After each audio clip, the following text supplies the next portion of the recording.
It's meant to be something that's trying to energize a base that seems to be lacking energy. Ironically, one of the people who helped to organize these protests, Randy Weingarten, the head of the teachers union, just left the DNC because of just how lack of energized and effective the leadership's being. Here's the other thing, too, about these protests. As much as they want to create the impression that these are organic, these are just something that like-minded people decided we needed to do. We know that money and organization goes into this. Nobody's saying you can't fund protests, but the source of the funding, I think, is quite interesting. On the one hand, you have big left-wing donors, people like George Soros, people like Mr. Weiss from Switzerland, who created an entity or connected to an entity called Arabella Partners.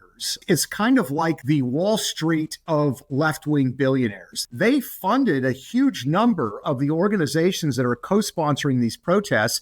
But on top of that, and this is the part to me that's truly outrageous, there's actual taxpayer money. These organizations that have received taxpayer money to perform certain social services are now going out and organizing protests at Trump, which means that we are in effect paying for these protests, or at least for the organization of these protests, with our own taxpayer money. We're paying for the organization of the protests with taxpayer dollars. We're also then paying for the law enforcement that has to go out and defend federal property, which we also paid for with our tax dollars. We crunched some numbers and we found that this Soros-funded Arabella network has given at least Peter Schweizer, $114.8 million to the various groups all over. And that just speaks to the lack of organic organizing. It's bought and paid for, as some people might say. You can fund a revolution, but you can't pay people to show up.